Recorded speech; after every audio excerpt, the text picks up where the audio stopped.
Before watching this video, you should have at least watched the video about operations management. In addition, reading the chapter 6 in the Essentials Pharmacy Management book also will help if you read that prior to this lecture. But what we're going to talk about, which is a very important role for an operations manager, is changing, implementing, evaluating workflow in a community pharmacy. If you look at the definition of workflow, it varies. There's one definition that says it's the flow of work through space and time, whose work is comprised of three components. Inputs are transferred into outputs, which that is what happens every day. We receive a prescription from a doctor, we process that prescription, we bill the third-party insurance, or we charge cash. We fill the prescription through various ways, either manually or through robotics technology, and we check it. But there's lots of other tools, lots of other tasks we know that goes along with that. So workflow can also be the activities, tools, and processes needed to produce or modify work, products, or services. So workflow can encompass activities that are physical activities, the use of technologies. Workflow is dependent upon the way the environment, the way the physical layout of the place is, and people understanding their job descriptions, their roles, responsibilities, and the mental tasks they may need to do. And the other thing too is this is essential when providing and promoting healthcare. So what does this really mean? Workflow, obviously, from an operation management standpoint, is the who, what, where, and when, and how things get done in your clinic, in your pharmacy, and this can both, include clinical and administrative work. Doing a poor job of analyzing workflows can lead to a lot of misleading conclusions. But is workflow just a checklist, a step of processes? No, not exactly. Workflows is a sequence. As I said, it involves physical layout, mental tasks, and over time and space. It can occur at different multiple levels. It might require the sign-off of different people, but it can occur sequentially, parallel, or, it can occur frequently throughout the time. So in summary, workflow is people flowing through space and time in order to get a task done. It also can be information flowing through space and time in paper and electronic formats. And we'll talk about this when we talk about pharmacy workflow. Think about the medication, how it flows through space and time to get to the end output. We also will need to, to make appropriate workflow work, good job descriptions, and also good technology. So workflow is the input to the output, and this is necessary.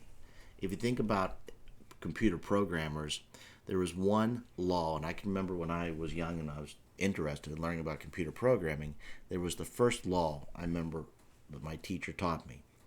Garbage in is garbage out. So if we do not have a good workflow and there are faults in the workflow, it can lead to poor efficiency and in our business lead to medication errors. Today's community pharmacy workflow has evolved over time. Myself, growing up in my family's own pharmacy, I can remember the days of having a stamper to label the prescription and just a typewriter to type the labels and tracking of prescriptions through index cards. But our obviously has evolved since my time as a youth in the 70s, hanging out at my father's pharmacy. We've changed. How do we handle inputs in a pharmacy? People, put their refill numbers through a smart device. They may call and leave their numbers over an IVR. Today, the majority of our prescriptions do not come as paper, but come as electronically prescribed from a physician. And although this has decreased med errors from a written standpoint, there are numerous other type of errors from a data entry standpoint. The through process time. Accuracy is important, so We may use in the hospital setting unit of use packaging. We also may be using adherence packaging for patients. And how do we achieve this? Some of this is manually filling, but that manually filling, to make sure it's accurate, we're using a lot of barcode scanning. Automatic dispensing systems can help with this.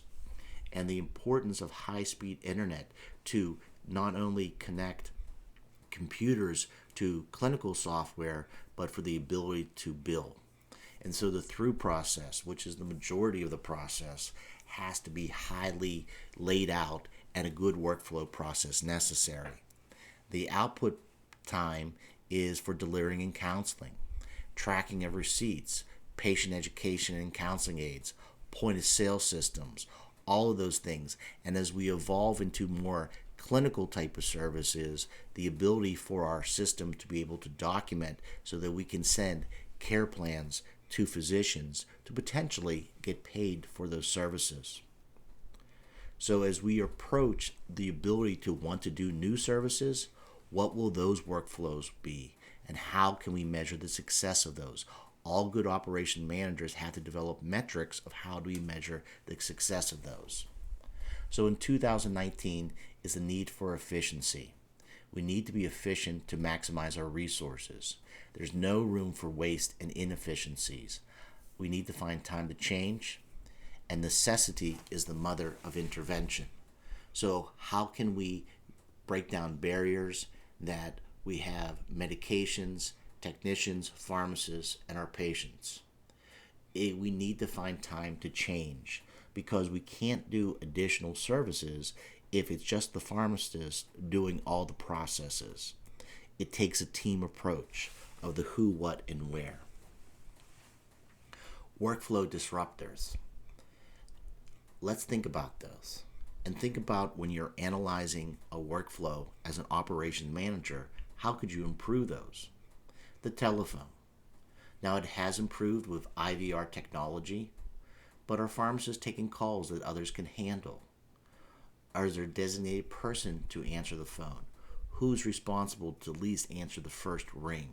And obviously there are situations where we do have to answer the phone if all 3 lines or more are tied up. Problem prescriptions. Problem prescriptions that involve coverage issues with the third-party insurances, drug shortages. These can slow down the workflow. So what is the process for those occurring? In larger pharmacies, using a designated person to deal with these can help with that. Use your workflow software to keep it simpler. Most pharmacies do not maximize the total efficiency they can get out of workflow software. If there's specialty situations, certain drugs that need to have, special care, compounding, how do you move those out of the regular flow? Who do you designate and schedule staff to take care of those? Specialty can include adherence packaging. That might be a different type. Med synchronization may be a different type. Because if we don't figure out what these workflow disruptors are, they can lead to unorganized mistakes, time wasting opportunities to change and provide new services.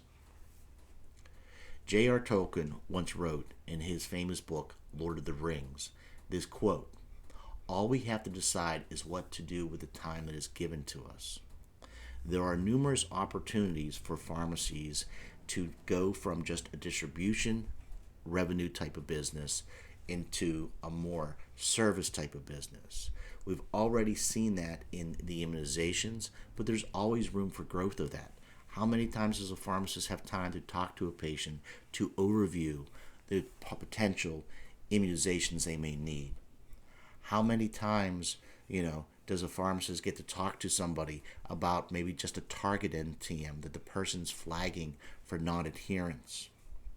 A lot of pharmacies have gotten into point-of-care testing. Some have gotten into pharmacogenomics and chronic care management. Workflow should begin with the patient care process. A couple years ago, the Joint Commission of Pharmacy Practitioners analyzed what does a pharmacist do in taking care of patients and evaluating drug therapy problems. A pharmacist collects information. That could be the prescription. We assess that. We then plan, we implement, we follow, we monitor, and we evaluate. This patient care process should be part of our workflow process, and this is necessary for success of a good pharmacy operational business. A lot of pharmacies exclude the blurriness of this slide, but a lot of pharmacies are trying to get into the med synchronization. Because what does med synchronization do? Med synchronization is a way to get all the prescriptions filled at the same time for a patient. And there's lots of reasons to do this. And workflow is designed, if we can do things like this, it can free up pharmacists' time to get to those opportunities that I discussed. So let's talk about some opportunities that an operations manager might need to do. We might need to adjust the intake functions. We could use drop-off technology that allows us to scan in the RX and set the time for the patient. It allows staff to get through more patients quickly so they aren't standing and waiting to drop off their prescription. It allows us the staff to focus on the patient and other needs to make sure their profile is complete. Smoking status, email address, cell phone numbers, allergies. Expanding the intake function. Other non-retail healthcare providers and other services typically have someone to greet you. Often another provider can take the history and gather information. You then see the provider. Another person takes your money and books another appointment or schedules a follow-up. So our workflow in the pharmacy needs to start thinking about evolving to be more like a medical practice is. Think about this. If the pharmacist had time to talk to the patient, you could do, counsel, clinical check, identify needs. A pharmacy technician would then input that information, and then the pharmacist can review it, check it, and ask them questions, counsel them. All of these things can lead to things such identifying drug-related problems, that might be adherence issues, adverse drug reactions, but these are all could be opportunities that we could then share with other providers. And as I said before in the prior operations video, there are opportunities out there through care networks that pharmacists may be able to get paid for these services. So does your pharmacy software allow you to future schedule for appointments? Does our pharmacy software allow us to generate letters for patients or identify patients who may benefit from a program? So for example, maybe I'm starting up a smoke and cessation program in my pharmacy. Do I have the ability to identify and put out a letter for any patient getting a COPD inhaler? Some of our systems can also help save time by pre-populating demographics of different, profiles. And we can also use our pharmacy system to document consent forms for vaccinations. So this pre-population, although sounds simple, it's saving a little bit of time in the pharmacy. The other thing we do is we could use technology. We could have tablets or kiosks in our system for patients to sign up for things or provide additional information to us. Our current pharmacy system, we're actually going to be rolling out a pharmacy app which will allow patients to send us some of this information and allow us to communicate with our patients in a HIPAA-protected environment. So using your current system to collect data which will allow you to do other services, I think is very important and functional need. So, technology to improve workflow. How well does your IVR work in relaying outbound messages and also collecting, people ordering prescriptions? How efficient is your electronic prescribing doing? In your throughputs, do you use automated dispensing? How do you have a verification system? Because obviously the pharmacist is still responsible for checking those prescriptions, and if they don't check them appropriately, that could lead to med errors. And so things such as simple bar scanning could also play a vital role in, preventing med errors and allowing the pharmacist to feel assured, even though they're taking care of a patient doing some type of enhanced service, when they come to check the prescriptions, they know at least the medication has already been verified.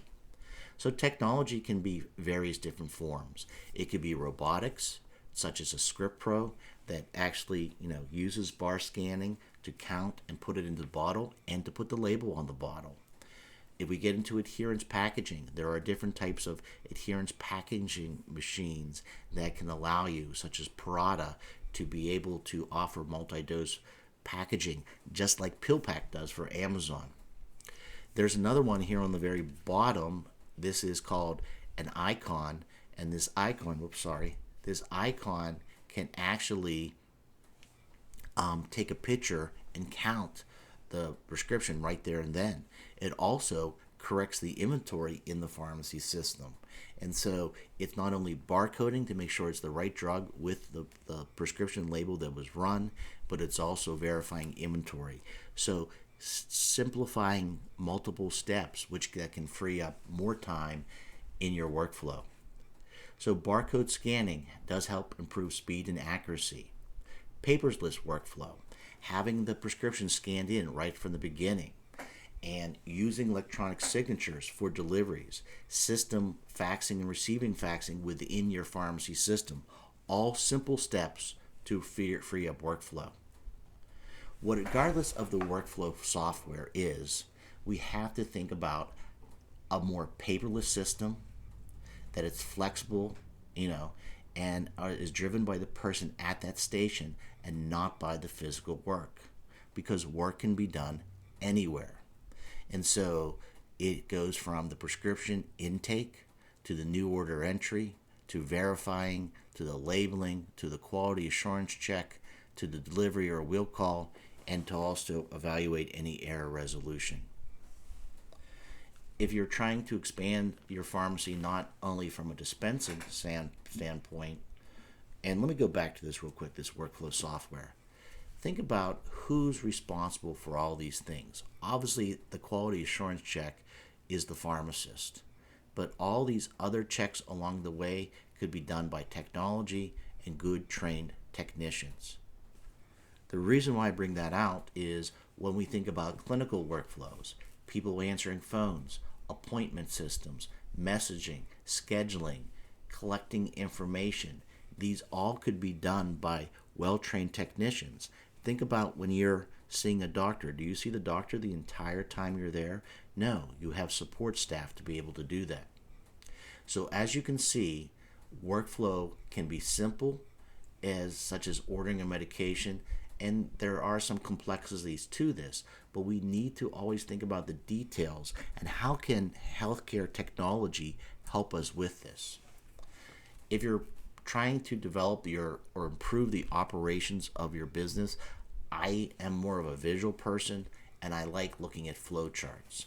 Now, there's different types of flow charts. If you look at this as a very basic one, but what you want to, if you're going to be relaying this to your staff, remember the command and intent theory that we talked about in the operations management is what are those detailed tasks that we need to do to implement a good workflow.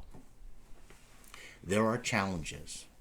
So I encourage those in operations management to think about technology.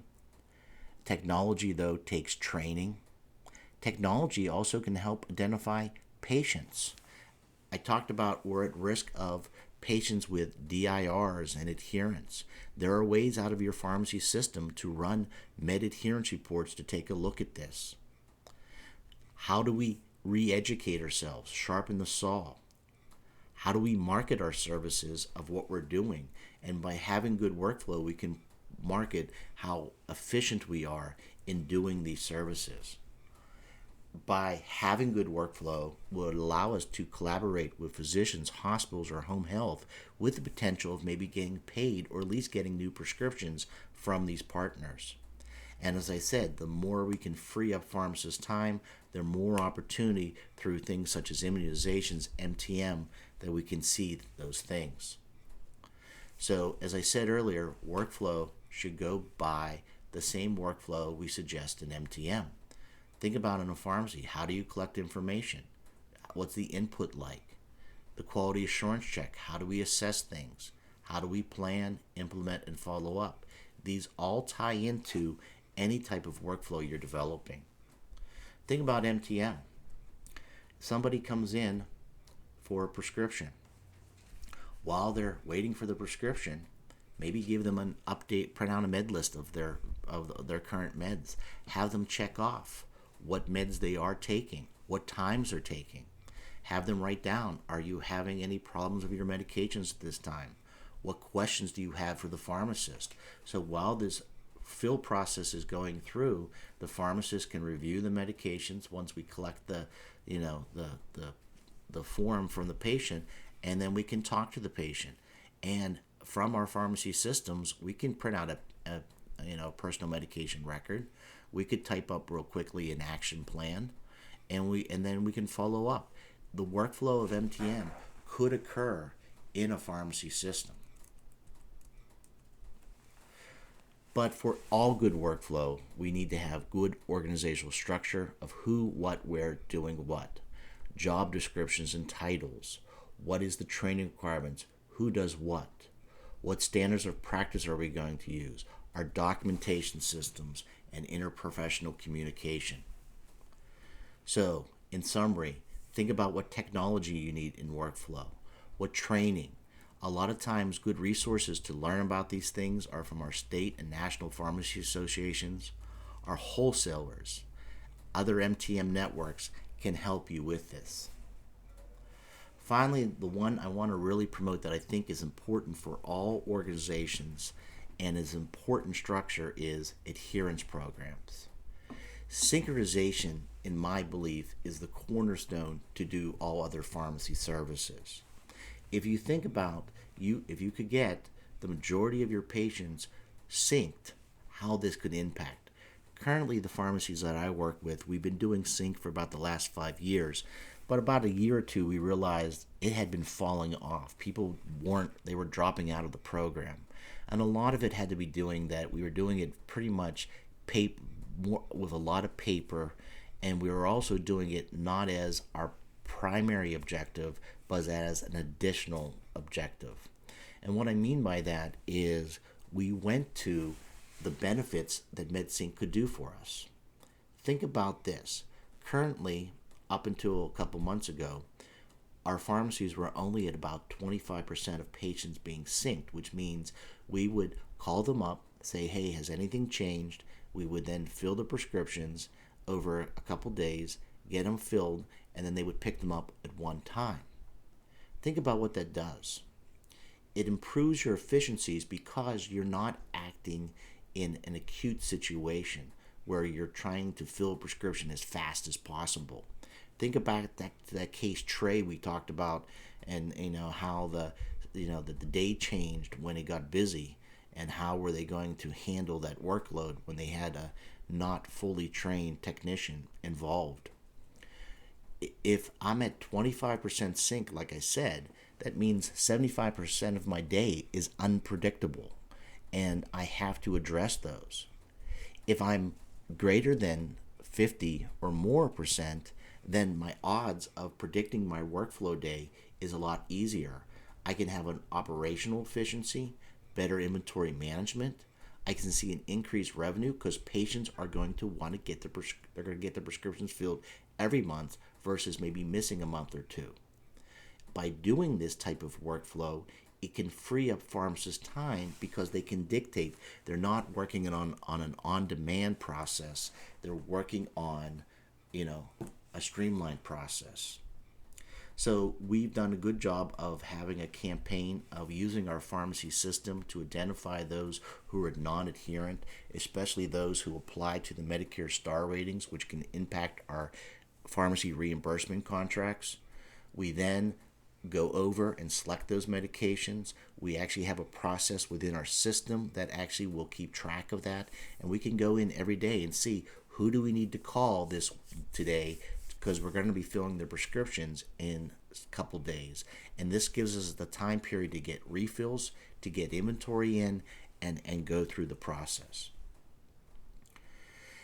And the reason why we want to do this is because as we're trying to evolve and to do more pharmacy services, pharmacists are vital and people want to partner with us because we see patients more than anybody else. But having this synchronization program also helps eliminate patients not picking up their prescriptions, because not only do we call them before and say, hey, has anything changed, we also call them at the end of this process to do that. I'm happy when we have our Zoom meeting to go over any of these questions you have about MedSync and any questions you have about the care networks, and we can use these as our discussions when we meet. So, in summary, how can pharmacists find more time? They need to manage their time appropriately. Openness to change. Don't allow everyone in the work around you to dictate exactly what you do. We need to prioritize your work. And so having a good operations manager to develop a good, efficient workflow can do that. Set those daily goals to keep us on track. What are we going to accomplish today in our workflow? What do we need to do to analyze what might be happening in our workflow? Why is prescriptions taking longer to fill? Or why aren't we having pharmacists more free time to be able to do other things? So we need to be communicating with each other in the team and reevaluating that. A vital role, in my belief, is a competent pharmacy technician workforce will be fundamental to advancing patient care role of the pharmacist in the future. And how can we do that? Emerging roles of our technicians, having our technicians to be support staff, having our technicians to help with, all the different types of services we want to do. Obviously, this is going to require more training, more skills, but we can get there. So finally, that we can think about all we have to decide is what to do with the time that is given to us. Thank you very much, and please watch the videos to review the assignments.